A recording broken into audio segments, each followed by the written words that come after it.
जय जय रामकृष्ण हरी. गजर हरी कीर्तनाच्या YouTube चॅनलवरती आपले स्वागत आहे. व्हिडिओ आवडल्यास व्हिडिओला लाईक करा व असेच दर्जेदार व्हिडिओ पाहण्यासाठी चॅनलला सबस्क्राइब करा. 16 कलानी तपे अर्क, क्वचित कोठे न राहिले उदक, ऐसा प्रखर उन्हाळा. कुठे डोळ्यांनी पाणी सुद्धा बघायला त्या ठिकाणी दिसत नव्हतं, एवढा प्रखर उन्हाळा. अशा प्रकारे त्या वैशाख महिन्यामध्ये ऊन अशा प्रकारे तपू लागलं. आणि अशा भर दुपारी गजानन महाराज त्या ठिकाणी आडगावच्या मार्गी जात असताना, त्याच मार्गाला जात असताना एक गाव लागतं महाराज. त्या गावाचं नाव आहे अकोली.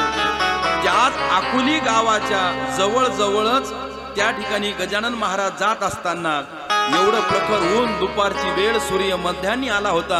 गजानन महाराजांच्या अंगाला घाम त्या अशा प्रकारे फुटला होता आणि त्यांना आता तहान लागली होती. कुठे पाणी मला पियायला मिळेल का या विचाराने गजानन महाराजांनी नजर फिरवली तर त्याच शिवारामध्ये एक शेतकरी आपल्या शेतामध्ये काहीतरी काम करत होता. कोण होता तो शेतकरी? तो शेतकरी दुसरा तिसरा कोणी नाही, गजानन महाराजांचे जे निस्सीम भक्त म्हणून जे प्रगट झाले नंतर ते म्हणजे आमचे भास्कर पाटील.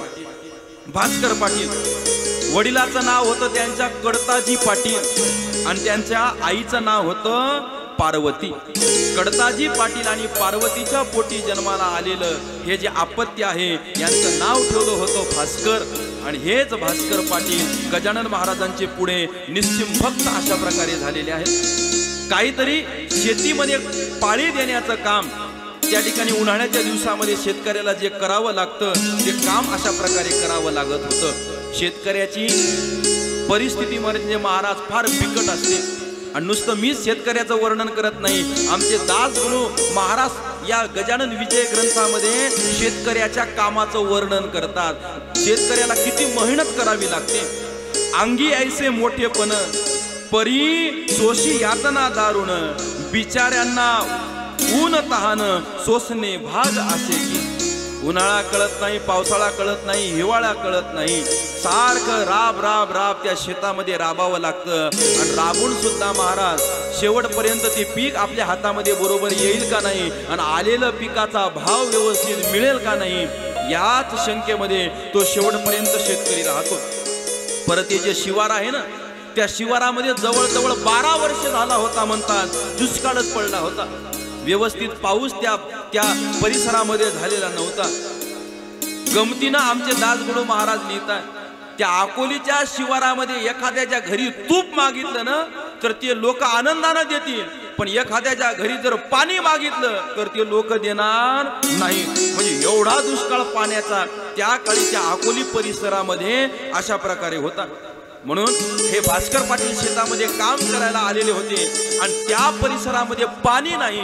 म्हणून एका मडक्यामध्ये घरूनच त्यांनी काय आणलं होतं, पाणी आणलं होतं. शेतकरी बघा तुम्ही शेतामध्ये जात असताना घरूनच पाणी घेऊन जातो, नवे नवे घरूनच आपली शिदोरी बांधून घेऊन जात असतो. ती एक शेतामध्ये जेवण्याची वेगळीच मध्ये असते महाराज, नाही का? आताही तुम्ही रोज घरी जेवताना, पण एक दिवस मी सांगतो तसं करा. उद्या काय करा, आपली कथा संपू द्या, नाही तर उद्या तुम्ही कथेला येणार ना. आता सध्या शेताकडेच कामं चालू आहेत म्हणून तर आपली संख्या कमी झालेली आहे श्रोत्यांची. आता घरी बांधून ठेवलं तरी घरी कोणी बांधून राहत नाही. तर सोयाबीन सोंगणं चालू आहे ना. ऐका, तुम्ही काय करा, जेव्हा निवांत असाल ना, पोळी नाही भाकर थापा, भाकर 2-3 भाकरी करा, 2-3 भाकरी. आणि कोणती भाजी करू नका, मसाला बिसाला ग्रेव्ही फ्रेव्ही काहीच नाही. मग मिरच्या आणा, मस्त मिरच्याला तडका द्या, लसण टमाटर तिच्यात टाकून ती मिरची ठेचा, मिरचीचा ठेचा तयार करा. आंब्याचं लोणचं काही वगैरे घ्या. एक कांदा घरी चाकून कापू नका बरं का, कापू नका, तसा तो साबूत कांदा घ्या. 2 भाकरीवर तो ठेचा, ते जे काही प्रकारचं लोणचं, जी काही चटणी तुम्हाला ठेवायची ती चटणी ठेवा, तिच्यावर तेल टाका, 3री भाकर वरून ठेवा आणि स्टीलच्या डब्यात बांधू नका, एका फडक्यात बांधा. फडक्यात तो डबा फडक्यात बांधा आणि डबा फडक्यात बांधून त्या ठिकाणी शेताकडे जा. आणि 2 शेताच्या मध्ये एखादा धुरा असतो ना, त्या धुऱ्यावर एक झाड असते, त्या झाडाच्या सावलीमध्ये जाऊन बसा. मडक्यामध्ये पाणी घ्या, मडक्यामध्ये शांत. आणि अजूनच चांगलं जर त्या ठिकाणी त्या जेवण्याचा आनंद घ्यायचा असेल ना, तर जेवण्याच्या अगोदर एखादा 2 घंटा त्या शेतामध्ये काहीतरी काम करा. मग त्याचा आस्वाद बघा त्या भाकरीचा. एखादा 2 घंटे काम करा आणि मग महाराज गाठ सोडा त्या शिदोरीची. आणि मग त्या ठिकाणी गाठ सोडल्यानंतर तो कांदा सट दिशा त्या भाकरीच्या मधातून बाहेर येईल. लवंडत त्या लवंडणाऱ्या कांद्याला पकडा. एखादा दगड बघा, दगड, त्या दगडावर तो कांदा ठेवा आणि वरून त्या कांद्यावर बुक्की मारा.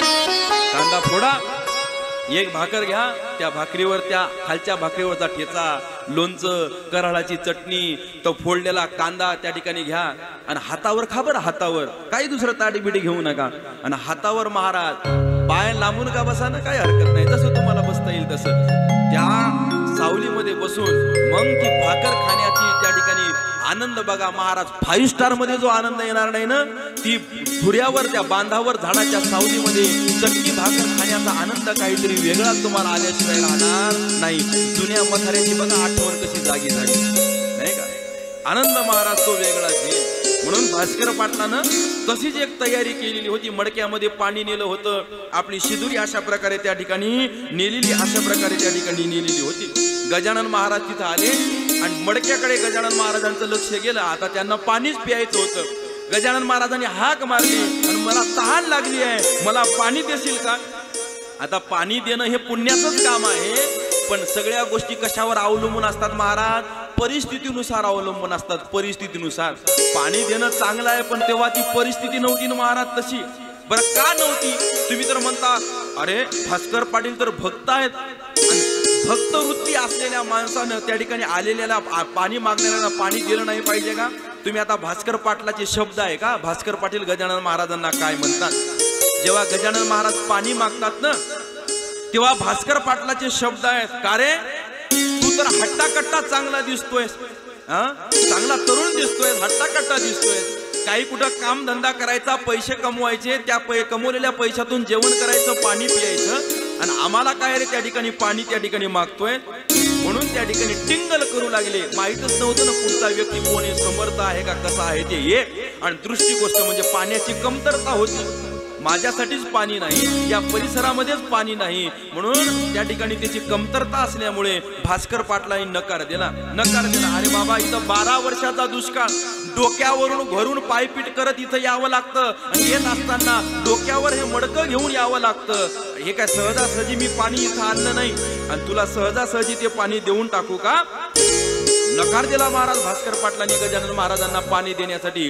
गजानन महाराजांनी अशी चौकट नजर फिरवली, काही अंतरावर एक विहीर गजानन महाराजांना दिसली. गजानन महाराजांनी आपला मोर्चा त्या विहिरीकडे वळवला आणि गजानन महाराज चालत चालत त्या विहिरीकडे जाऊ लागले.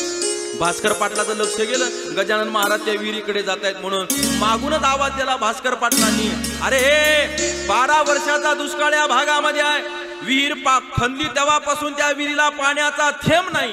अरे कोरडी फट आहे रे ती विहीर, तिकडे जाऊन तुझा काही फायदा होणार नाही, नको तिकडे जाऊ. पण गजानन महाराज काय थांबले नाही, गेले त्या विहिरीपर्यंत आणि विहिरीपर्यंत जाऊन त्या ठिकाणी त्या विहिरीकडे पाहून म्हणू लागले, आमचे दास गुरु महाराज लिहित आहेत, तरी समाज हितासाठी आहे का.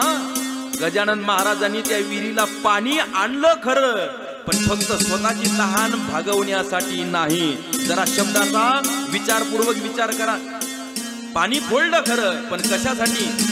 तरी समाज हितासाठी काय मी केले सांग गोष्टी, साई होता जग जेठी हेतू शुद्ध असल्यावर. समाजासाठी जर चांगलं काही कार्य करायचं असेल ना, आपला हेतू जर चांगला असेल ना, तर नक्कीच तो हेतू भगवंत आपला पूर्ण केल्याशिवाय राहणार नाही. म्हणून प्रार्थना करू लागले गजानन महाराज, हे वामना, हे वासुदेवा, अरे त्या भक्त प्रल्हादासाठी निर्जीव खांबातून निर्माण झालास रे, मग या निर्जीव या कोरड्या विहिरीला तू पाण्याच्या रूपामध्ये त्या ठिकाणी भरून आणू शकत नाहीस का. अशी विनंती गजानन महाराज करू लागले. ऐसे विनंती ईश्वरा, विहिरी लागी फुटला झरा, उफळ्याच्या साजिऱ्या विहिरी भरली क्षणामध्ये. गजानन महाराज की जय. नुसता झरा नाही तर ते झरा महाराज उफळ्या मारू लागला आणि क्षणामध्ये त्या ठिकाणी ती विहीर भरली. गजानन महाराजांनी तिच्यातलं पाणी पिलं आणि गजानन महाराज त्या विहिरीतलं पाणी पितायत. हे दुर्नच भास्कर पाटलांनी पाहिलं आणि मग भास्कर पाटलाला धावत येऊन त्या ठिकाणी भास्कर पाटलांनी विहिरीला लागलेलं पाणी पाहिलं, डोळे उघडले आणि गजानन महाराजांचं दर्शन आमच्या भास्कर पाटलांनी घेतलं।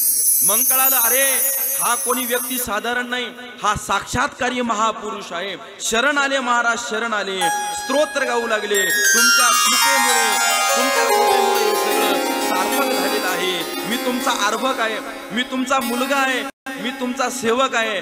चुकीनं माझ्या मुखातून तुमचा अनादर झाला, मुलगा म्हणून त्या ठिकाणी काय करा, मला माफ अशा प्रकारे करा। एखाद्या वेळेस चुकून मुलाच्या मुखामधून आईविषयी जर काही निघलं वाईट, तर आई काय मुलाला शिक्षा देते आणि त्याचा काय त्याग करते का?